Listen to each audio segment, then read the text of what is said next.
أعوذ بالله من الشيطان الرجيم. بسم الله الرحمن الرحيم. أحييكم بتحية الإسلام. السلام عليكم ورحمة الله وبركاته.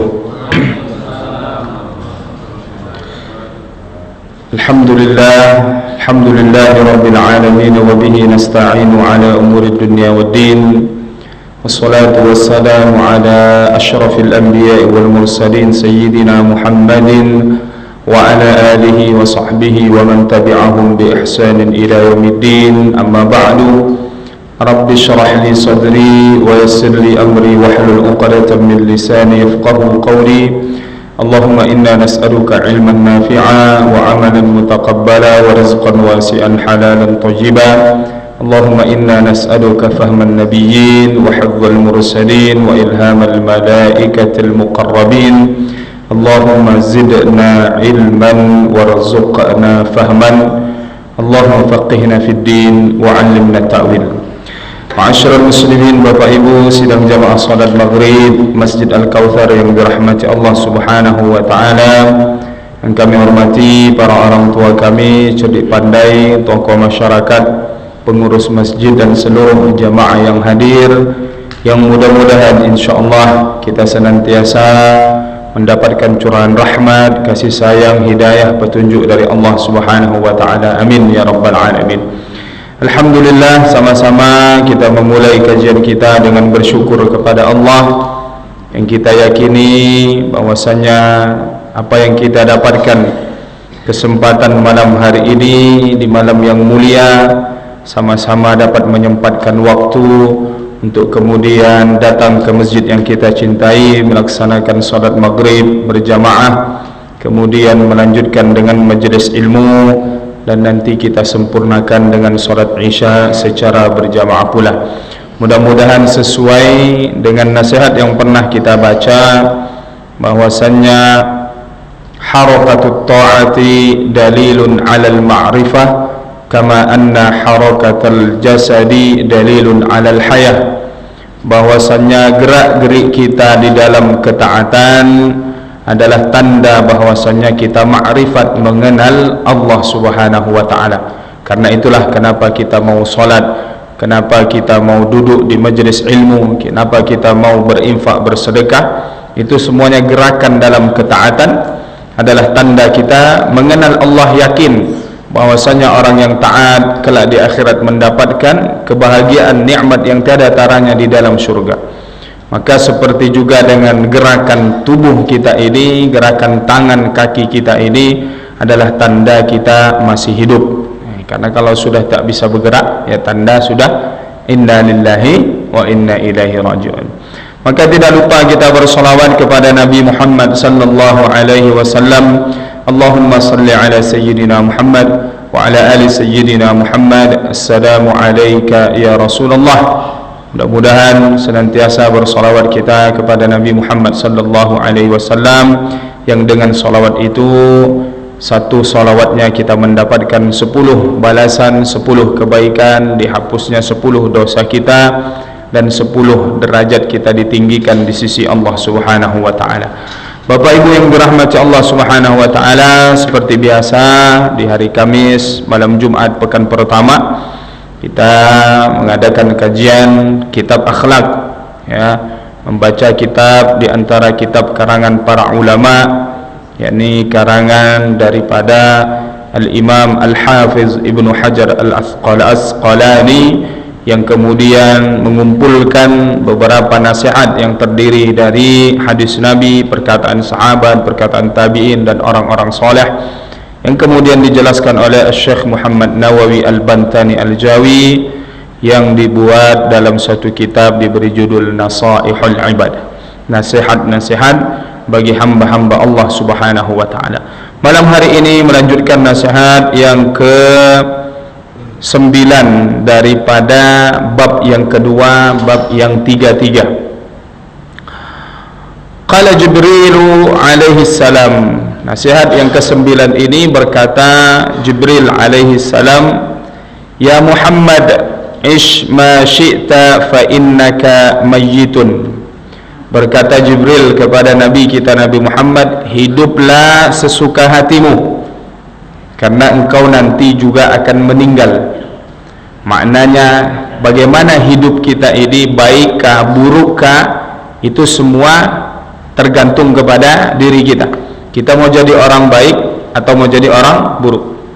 Fa'alhamaha fujuraha wa taqwaha. Allah sudah memberikan kepada kita ini petunjuk jalan. Ini jalan yang baik, ini jalan yang buruk. Nah, kita memilih, kita mau jalan ke surga atau jalan ke neraka. Maka hiduplah sesuka hati kita di dunia ini, karena toh pada akhirnya kita akan meninggal. Kalau kita taat, maka insya Allah setelah kita meninggal akan dapat kebahagiaan. Kalau maksiat, maka begitu juga setelah kita meninggal akan ada siksa Allah subhanahu wa ta'ala. Lianna akhiral hayy mayyitun, karena ujung daripada kehidupan kita ini adalah kematian. Maka Luqmanul Hakim menasihati anaknya, mengatakan, wahai anakku, ketika engkau pertama kali lahir ke dunia, pada hakikatnya mulai saat itu pula engkau membelakangi dunia. Artinya, ya, anggap dunia di belakang kita, dan kita sedang berjalan menuju akhirat. Dan sungguh, kata Luqmanul Hakim, jalan yang akan kita tuju, tempat yang kita akan tuju ini, yakni akhirat, lebih dekat daripada tempat yang kita tinggalkan, yakni dunia. Setiap hari umur kita bertambah, tapi kesempatan kita hidup berkurang. Maka hiduplah sesuka hatimu. Nah, tentu ini nasihat juga untuk kita, ya. Hidup ini milik kita, ya, maknanya kita diberikan oleh Allah kesempatan hidup di dunia. Maka nanti akan diminta pertanggungjawaban hidup ini untuk apa, bagaimana kita memanfaatkan waktu 24 jam yang diberikan oleh Allah subhanahu wa ta'ala untuk kita. 60 tahun misalnya kita hidup, sehari semalam kita tidur 8 jam, maka 20 tahun daripada 60 tahun itu kita pakai hanya untuk tidur saja. Tak terbayang kita 20 tahun tidur, lama, ya. Maka isma syi'ta fa innaka mayyitun, hiduplah sesuka hatimu, karena sesungguhnya nanti engkau juga akan mengalami sampai kepada yang namanya kematian. Wa ahbib ma syi'ta fa innaka mufariquhu, cintailah siapapun yang ingin engkau cintai, engkau kasihi, engkau sayangi, karena pasti suatu saat nanti engkau akan berpisah dengan orang yang engkau kasihi. Ay mufariqun man syi'ta bil mauti, ya, maknanya kita akan nanti berpisah dengan orang, seberapa besar pun cinta kita, kasih kita kepada orang tersebut, kalau bukan kita yang meninggalkannya, dia yang akan meninggalkan kita dengan kematian pula. Maka maknanya, Bapak Ibu yang dirahmati Allah subhanahu wa ta'ala, siapa yang kita jadikan kekasih kita di dunia, itu pula lah nanti yang akan menjadi teman kita di kehidupan akhirat. Beberapa waktu ada orang yang dengan, ya, angkuhnya, ya, mengatakan tidak apa-apa saya masuk neraka nantinya, atau di neraka ada kawan saya ini dan lain sebagainya. Nah, sekarang orang itu sudah menangis di penjara. Nah, baru di dunia, bagaimana nanti di akhirat. Maka ini jadi pelajaran bagi kita. Bahasanya Allah kasih balasan cash kepada dia itu, ya. Kita tidak boleh menyombongkan diri di dunia ini. Satu di antara yang paling dibenci oleh Allah subhanahu wa ta'ala adalah menyombongkan diri. Sombong, angkuh, takabur, itu sifat yang layak memilikinya hanyalah Allah subhanahu wa ta'ala, al-mutakabbir. Yang layak menyombongkan diri hanyalah Allah subhanahu wa ta'ala. Maka siapapun yang menyombongkan diri di dunia ini akan hancur. Fir'aun, seberapa angkuhnya dia, bala tentaranya, kekuasaannya, kerajaannya, tenggelam di Laut Merah, dan menjadi pelajaran bagi kita. Maka Rasulullah menyampaikan, al-mar'u ma'a man ahabba, seseorang itu akan ditempatkan, akan disatukan bersama yang dicintainya. Kalau kita senang sama orang yang narkoba, senang sama orang berjudi, ya seperti itu juga kita dikumpulkan nanti bersama mereka. Tapi senang dengan ulama, senang duduk di majelis ilmu, maka insya Allah nanti di akhirat kita juga bersama barisan para ulama, bersama barisan para orang-orang saleh, bersama barisan para orang-orang yang rajin duduk di taman-taman surga Allah di dunia ini. Wa'mal ma syi'ta fa innaka majziyun bihi. Lakukan apapun sekehendak yang ingin engkau lakukan, karena setiap perbuatan yang kau lakukan itu akan mendapatkan balasan. Wa may ya'mal mithqala dzarratin khairan yarah wa may ya'mal mithqala dzarratin syarran yarah. Kita yakin, ya, kebaikan yang kita lakukan bukan untuk siapa-siapa, bukan untuk Allah, bukan untuk Rasulullah, bukan untuk orang lain. Kebaikan yang kita lakukan kembali kepada diri kita sendiri. Maka kalau orang berbuat kebaikan untuk dirinya saja malas, ya kira-kira bagaimana kita bisa ataupun mau mengharapkan kebaikan dari orang tersebut. Contoh Salat itu untuk diri kita sendiri. Nah, kalau orang itu salat saja tidak mau, ya bagaimana dia mau berbuat kebaikan untuk orang lain. Sementara salat ini kebaikannya kembali kepada diri kita sendiri, kita yang melakukan. Begitu pula dengan ketaatan-ketaatan yang lain. Li'annal ibad majziyuna bi'amalihim. Ya, karena hamba ini, manusia ini pasti diberi balasan sesuai dengan apa yang dikerjakannya. Di dunia ini rajin salat, maka dapat balasan di akhirat. Di dunia ini rajin baca Quran, maka begitu di akhirat nanti. Rasulullah sallallahu alaihi wasallam katakan, ya, yuqalu li ahli al-Quran, nanti di akhirat orang yang gemar membaca Al-Quran di dunia dikatakan kepada mereka, iqra wartaqi warattil, baca dan meninggilah, naik ke tempat yang lebih tinggi dan bacalah Al-Quran kama kunta turattilu fid dunya, sebagaimana engkau dulu rajin membaca di dunia, setiap hari engkau selalu membaca Al-Quran. Fa inna akhira manzilatika fi akhiri ayatin taqra'uha, karena tempat kita nanti itu, tingginya tempat kita itu sesuai kemudian di akhir ayat yang kita baca. Maknanya baca satu ayat naik lagi, baca lagi satu ayat tambah naik. Maka semakin banyak ayat yang kita baca, semakin tinggi kedudukan kita di akhirat. Maka ini Bapak Ibu yang dirahmati Allah Subhanahu wa taala, nasihat yang ke-9 dalam bab yang 33, ada 3 pesan yang kita dapatkan pula. Ya, ini perkataan Jibril alaihissalam yang disampaikan kepada Nabi SAW, yang tentunya ini juga sampai kepada kita. Ya Muhammad, diberikan kepada ya Rasulullah, ini kepada Nabi kita, ish ma syi'ta fa innaka mayyitun, hiduplah sesuka hatimu karena pasti engkau juga akan meninggal. Maknanya bagaimana kita hidup, seperti itu nanti kita akan mempertanggungjawabkan amal kita sebelum di akhirat, di alam barzah kita sudah mendapatkan balasannya.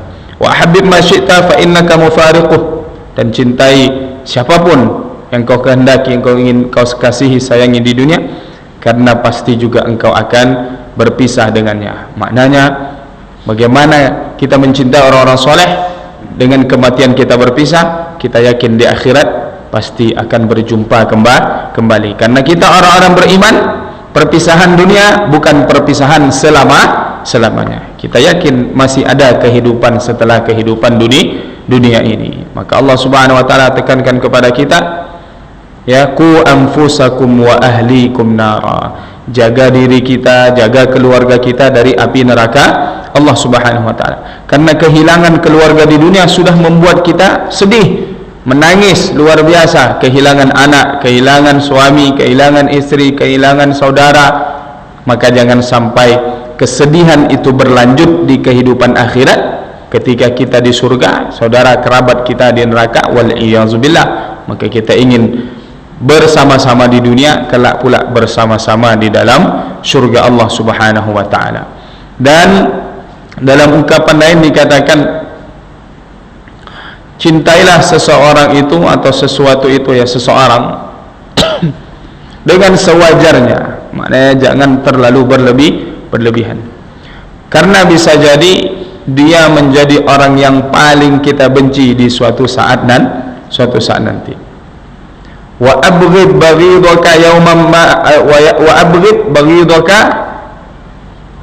dan bencilah orang itu dengan sewajarnya. Asa ayyakuna habibaka yawman ma, karena bisa jadi suatu saat dia orang yang paling kita kasihi, kita sayangi. Dan banyak terjadi dalam kehidupan ini. Ya, dulu dia akrabnya luar biasa, kata orang dua serangkai, ya, mana-mana bersama-sama. Tapi kita lihat, ternyata ada hal yang membuat mereka justru saling berjauhan. Ada juga orang kita lihat bermusuhan, tapi suatu saat menjadi akrab, berkawan, berteman. Nah, kemudian yang terakhir tadi, ya, wa'mal ma syi'ta fa innaka majziyun bihi. Lakukan sesuka hatimu perbuatan, karena perbuatan itu semuanya masing-masing yang kita lakukan pasti akan mendapat balasan. Mudah-mudahan menjadi pengingat bagi kita.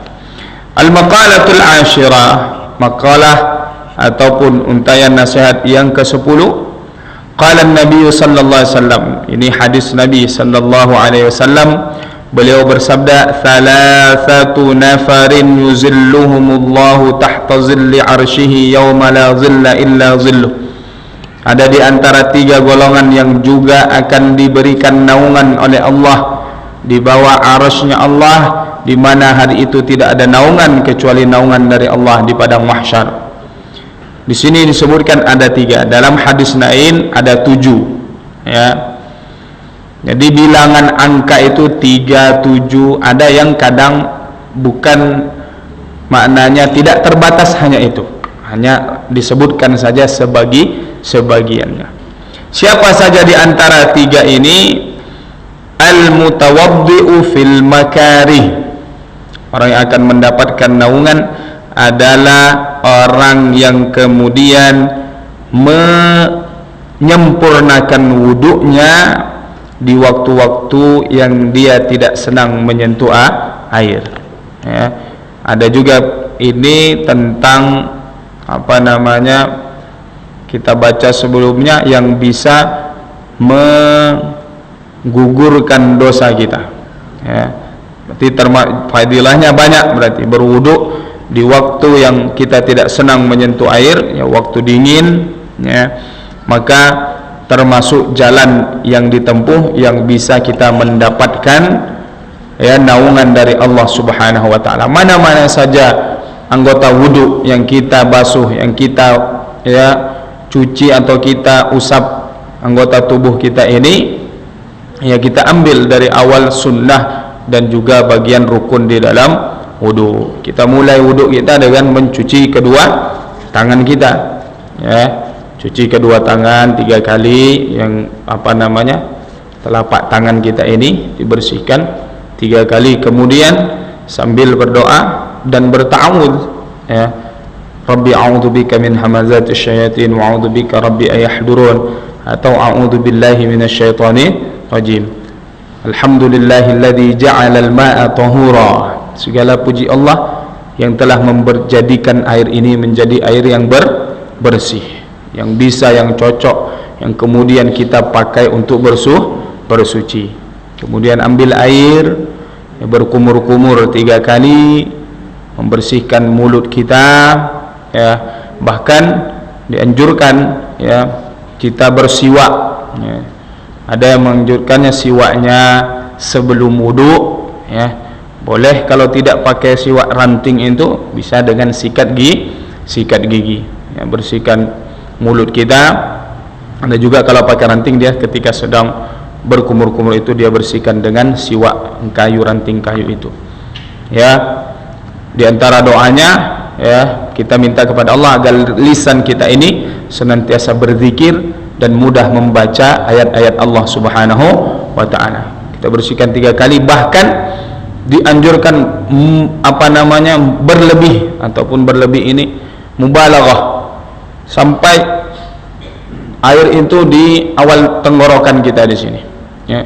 Maka ada orang yang berwudu gelek sampai dimasukkan air di sini, kecuali ketika sedang puasa. Kalau sedang puasa makruh, ya, karena takut khilaf, gelek masuk ke dalam, ya. Kecuali sedang berpuasa. Kalau tidak puasa dianjurkan seperti itu. Bahkan ada juga kalau tidak ada siwak, maka dengan telunjuk jari kita ini kita bersihkan, gosok-gosok bagian mulut dalam kita 3 kali. Kemudian mengambil air, membersihkan hidung kita, memasukkan air dan mengeluarkannya. Bisa dibersihkan dengan 2 jari kita 3 kali pula. Nah, ini kalau kita membersihkan dengan baik, maka insya Allah kita tidak lagi ngupil. Nah, ini kenapa sering ngupil? Karena hidungnya tidak bersih ketika berwudu. Nah, itu faedahnya gunanya, karena di sini ada debu. Dan bahkan di antara sunnah Nabi itu, kalau kita bangun tidur, di antara yang kita lakukan selain mencuci tangan juga adalah membersihkan hidung kita. Kenapa? Karena dikatakan setan itu juga kadang nongkrongnya tempatnya di dalam hidung kita. Karena di situ kadang-kadang ada kotoran. Nah, setan ini suka yang kotor. Maka untuk menghilangkan setan itu, bersihkan hidung kita. Kemudian setelah bersihkan hidung, baru kita ambil air, kemudian mencuci wajah kita. Dan kalau di awal tadi kita sudah berniat nawaitul wudu'a li raf'il hadatsil asghari lillahi ta'ala, maka niat itu jangan sampai hilang sampai kita mencuci muka. Karena mencuci muka itulah di situ letaknya niat. Karena niat ini berbarengan dengan perbuatan. Maka ketika kita mencuci muka, disitulah pasang niat, ya, di dalam hati. Niat itu di dalam hati. Kita lafazkan lewat lisan kita nawaitul wudu'a itu tadi di awal. Untuk apa? Untuk mengingatkan hati kita. Ketika mencuci muka, maka apa yang kita ucapkan tadi, kita pahami maknanya, itu terbesit di dalam hati kita. Kita cuci muka kita 3 kali. Kemudian kita berdoa, Allahumma bayyid wajhi yawma tabyaddu wujuhun wa taswaddu wujuh. Ya Allah, putihkanlah, bersihkanlah, berikanlah cahaya wajah ini di mana ada hari, ada wajah yang hitam, ada wajah yang putih, berseri, bercahaya. Nah, di akhirat wajah orang-orang kafir ini hitam, ya. Wajah kita orang-orang beriman yang sering kena air wudu, maka insya Allah glowing, kata bahasa ibu-ibu. Nah, nanti di akhirat wajah kita bercahaya. Setelah itu tangan kita, ya, sampai di siku. Bahkan Nabi dalam satu riwayat itu memutar-mutar tangannya di bagian siku, memastikan bahwasanya siku ini juga basah terkena air wudu. Selesai kanan 3 kali. Jadi bukan kanan sekali, kiri sekali, kanan sekali, kiri sekali, tidak. 3 kali kanan, baru 3 kali kiri. Kemudian ambil air, mengusap sebagian kepala kita, ya, sempurnanya itu dari depan sampai ke belakang, balikkan ke depan lagi, itu 1 usapan. Tapi 1 telapak sudah diusap begini sudah cukup, ya. Kemudian ambil air yang baru, bersihkan telinga kita, telunjuk bagian dalam, jempol bagian luar telinga 3 kali juga. Kemudian, ya, sebagian ada yang mengatakan tengkuk juga sudah ambil air juga dibasuh bagian tengkuk. Kemudian kaki kita yang kanan, ya, 3 kali. Jangan lupa untuk menyela-nyela bagian jari-jari tangan dan juga jari-jari kaki, sampai pastikan terkena sampai di mata kaki kita, dan usahakan diusap, ya, maknanya dibasuh dengan tangan kita. Jangan hanya dibuka keran, nah, digoyang-goyang saja seperti itu, karena khawatir kita ada bagian tumit atau di bagian dekat mata kaki ini tidak terkena air. Kemudian kaki kiri semuanya ada doanya, ada zikirnya. Maka dikatakan siapa yang wudu seperti tadi itu sempurna dari awal sampai akhir, tidak ada kemudian dia lalai, maknanya fokus dalam wudunya, tidak berbicara dengan orang sebelahnya dan lainnya, dan juga lengkap dia baca doa, zikir-zikir, wiridnya, maka anggota tubuhnya semuanya bersih, ya, tidak hanya yang dicuci, yang dibasuh saja. Kemudian sempurnakan dengan berdoa, asyhadu an la ilaha illallah wahdahu la syarikalah wa asyhadu anna muhammadan abduhu wa rasuluh. Kalau kita baca itu setiap selesai wudu, maka nanti di akhirat dibuka pintu surga yang 8 itu. Kita boleh milih mau masuk pintu surga yang mana saja. Kemudian biasa kita sempurnakan, Allahumma ja'alni minal mutatahhirin wa ja'alni min ibadika as-shalihin. Maka orang yang berwudu, ya, menyempurnakan wudunya walaupun tidak senang menyentuh air, maka di antara orang yang akan mendapat naungan daripada naungannya Allah Subhanahu wa taala di akhirat nanti. Kemudian yang kedua, wal mashi ilal masajid fi zulami.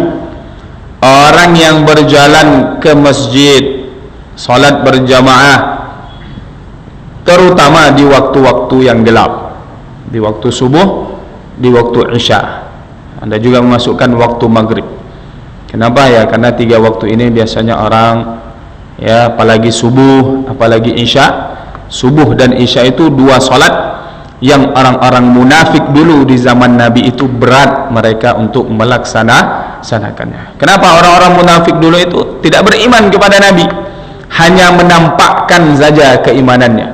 Ketika bersama Nabi dan sahabat seolah-olah mereka beriman. Nabi sahabat solat, mereka ikut solat. Maka yang berat mereka lakukan adalah solat isya dan solat subuh. Maka kita kalau bisa, ya, maknanya solat subuh, solat isya tidak berat lagi bagi kita, selalu kita laksanakan, maka insyaallah mudah-mudahan kita juga dijauhkan dari golongan orang-orang yang munafik. Meskipun tidak munafik secara i'tiqadi keyakinan, tapi kita masih saja punya sifat munafik, yang munafik amali, yang kalau berbicara masih kadang berbohong, yang berjanji kadang masih sering ingkar janji, yang dipercaya masih sering kadang berkhianat. Itu juga ciri orang yang munafik. Meskipun munafiknya secara amali, perbuatan, tapi hatinya tetap beriman. Maka memperbanyak langkah ke masjid di waktu-waktu yang gelap ini, insyaallah juga akan kemudian mendapatkan naungan dari Allah Subhanahu wa taala, yakni ke masjid li ajli salati ma'al jamaah, yakni ke masjid keluar rumah tidak lain tujuannya dan tidak bukan kecuali untuk salat berjamaah. Yang ketiga, mendapat naungan wa mut'imul ja'i'i, orang yang memberi makan kepada orang yang kelaparan. Maknanya orang fakir, orang miskin yang kita tahu atau yang kita lihat, ya, sepertinya orang ini susah dapat makanan, ya, sepertinya orang ini kadang tidak punya makanan bisa dimakan dalam satu harinya, atau punya tapi mungkin cuma 1 kali, ya, makan siang digabung makan pagi sama makan malam, ya, dan seterusnya. Maka bersedekah makanan ini juga diantara amalan yang baik, diantara amalan yang dicintai oleh Allah Subhanahu wa ta'ala. Maka mudah-mudahan kita juga termasuk orang-orang yang kemudian, ya, mau bersedekah, berbagi dengan makanan. Kalau tidak dengan makanan, bisa juga hanya dengan uang. Ini untuk makan siang, ini untuk makan malam. Karena, ya, mungkin dia terserah, mungkin dia maunya makannya apa, nasi padang, kita kasih nanti yang lain. Demikian, ini 3 nasihat berikutnya yang kita dapati dari Nabi sallallahu alaihi wasallam. 3 golongan di antara yang mendapatkan naungan dari Allah di akhirat: orang yang menyempurnakan wudunya walaupun di waktu yang tidak senang menyentuh air, kemudian banyak berjalan ke masjid, salat berjamaah terutama di waktu-waktu yang gelap, kemudian memberi makan orang yang kelaparan. Ya, tidak mesti kelaparan, maknanya ya kalau dia apa namanya, kita merasa dia itu sehari-harinya kekurangan makanan, ya, sedekah. Tidak apa namanya, memberi makan tidak harus mesti juga makanan yang sudah jadi. Bisa jadi kita kasih 1 karung beras, ya, mungkin kita kasih apa namanya, minyak goreng, telur. Nah, itu juga sudah termasuk dengan ataupun berbagi sembako. Yang ketiga, Bapak Ibu yang dirahmati Allah Subhanahu wa taala, nasihat yang ke-11. qila li Ibrahim alaihi salam. Ada riwayat yang menyebutkan suatu ketika dikatakan kepada Nabi Ibrahim alaihi salam. Kita kenal Nabi Ibrahim Khalilur Rahman, kekasih Allah Subhanahu wa taala. Nabi yang kemudian digelar Abul Anbiya, bapaknya para nabi, karena banyak keturunannya yang menjadi nabi, menjadi rasul. Termasuk Nabi Muhammad itu keturunan daripada putra beliau Ismail bin Ibrahim, yang kemudian dari nasab itulah lahir Rasulullah sallallahu alaihi wasallam. Ditanya Nabi Ibrahim ini, bi ayyi syai'in ittakhadhakallahu khalila? Dengan apa Allah Subhanahu wa taala menjadikan engkau ini khalil, ya, kekasihnya Allah Subhanahu wa taala? Maka kata Nabi Ibrahim alaihissalam, bi thalathati asya, karena tiga hal. Karena tiga sebab inilah aku dijadikan kekasihnya Allah Subhanahu wa taala. Itu kata Nabi Ibrahim alaihi salam. Maknanya kalau kita juga ingin menjadi kekasihnya Allah, ya berusaha melakukan tiga hal ini. Yang pertama, ikhtartu amrallahi ta'ala ala amri ghairihi. Saya memilih, ya, perintahnya Allah Subhanahu wa taala atau petunjuknya Allah Subhanahu wa taala, keinginannya Allah Subhanahu wa taala, daripada mengikuti keinginan selain Allah Subhanahu wa taala. Kita dapati bagaimana Nabi Ibrahim, ya, diminta untuk menyembelih anaknya Nabi Ismail dalam satu mimpi. Tapi Nabi Ibrahim tidak langsung menceritakan kepada anaknya. Datang mimpi yang kedua, datang mimpi yang ketiga. Ketika Nabi Ibrahim sudah yakin bahwasanya ini adalah mimpi yang benar, wahyu dari Allah Subhanahu wa taala. Lianna ra'yal anbiya haqqun, karena mimpinya para nabi itu adalah suatu kebenaran, ya. Mimpi para nabi itu adalah petunjuk wahyu dari Allah. Kalau kita mimpinya banyaknya, ya, mimpi apa? Bunga-bunga tidur, ya, seperti itulah istilah kita. Wa fi nuskhatin makhtartu amral ghairi ala amrillahi ta'ala. Maka tidak ada, atau dalam riwayat lain, sebutan redaksi yang lain, saya tidak memilih sesuatu kecuali, ya, sesuatu itu apa yang diperintahkan atau perkara itu yang diinginkan oleh Allah Subhanahu wa taala. Maka beliau pun menunaikan perintahnya Allah Subhanahu wa taala. Dan yang lainnya, ya, semua yang diperintahkan Allah kepada Nabi Ibrahim. Wa ma ihtamamtu bima takaffanallahu li. Nabi Ibrahim juga mendapatkan gelar kekasihnya Allah atau dicintai Allah adalah kemudian karena Nabi Ibrahim tidak, maknanya tidak membuat, beliau tidak memperhatikan ataupun mengambil, kalau bahasa kita apa, tidak menyibukkan dirinya dengan hal-hal yang itu sudah menjadi diambil alih oleh Allah Subhanahu wa taala, ya. Misalnya masalah rezeki itu sudah menjadi wewenangnya Allah, itu sudah ditakar, diukur oleh Allah, sudah dijamin untuk kita oleh Allah rezeki itu.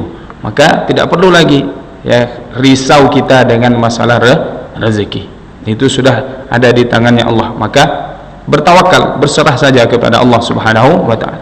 Itu jalan yang kedua.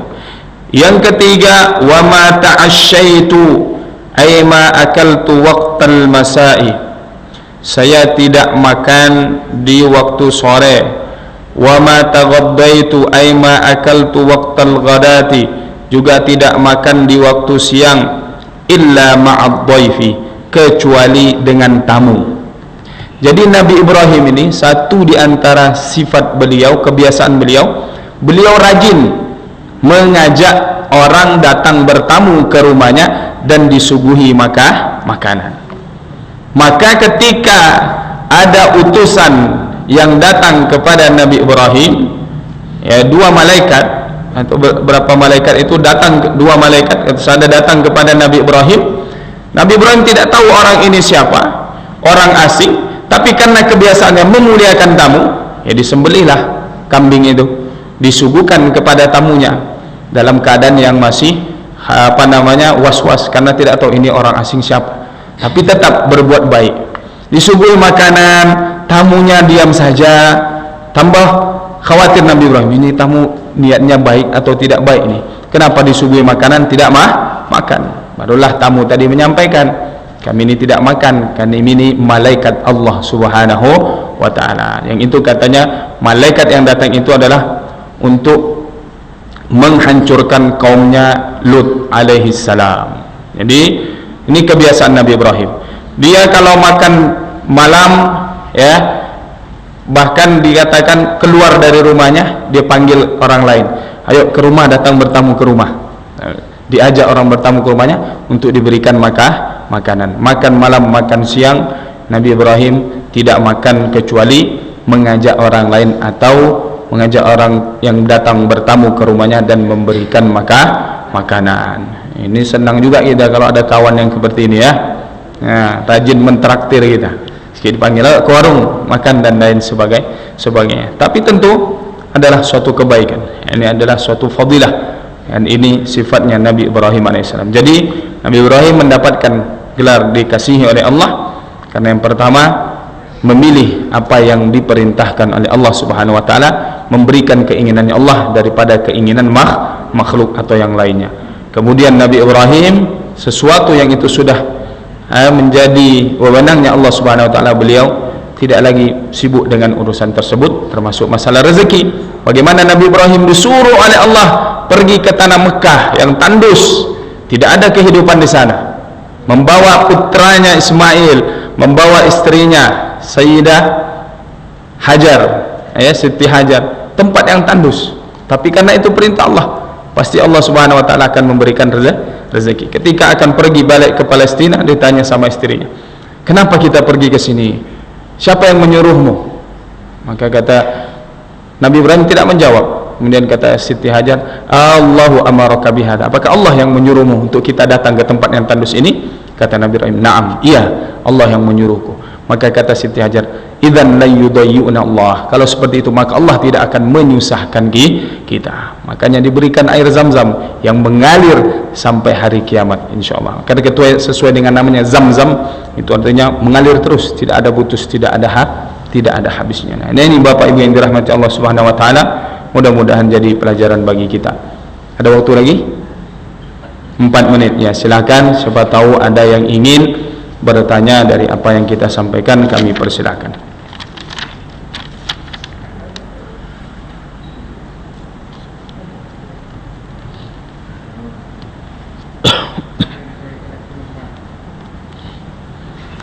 Ya, siapa tahu ada habis sholat isya ngajak kita ke rumahnya makan malam, ya kan?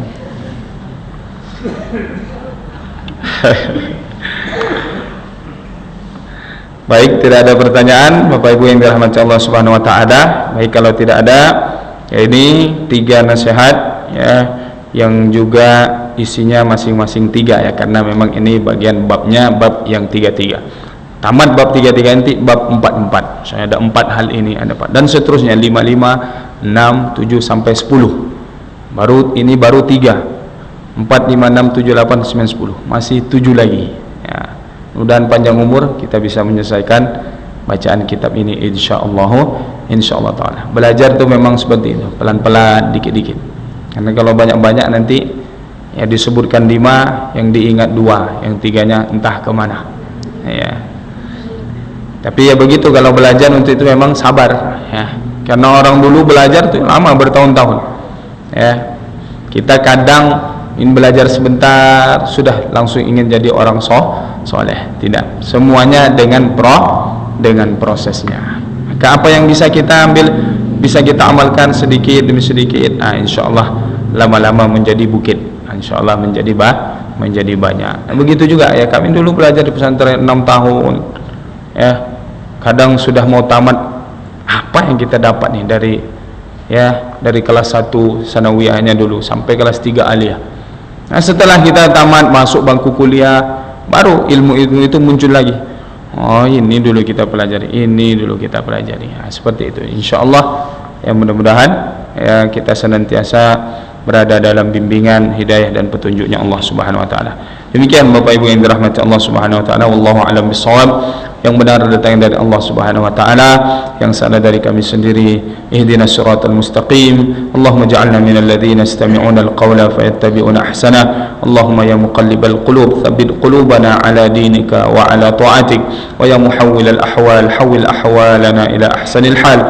Allahumma inna nas'aluka al-jannah wa na'udzubika min sakhatika wan nar. Allahumma waffiqna lima tuhibbuhu wa tardah. Allahumma habbib ilayna al-iman wa zayyinhu fi qulubina وكره إلينا الكفر والفسوق والعصيان.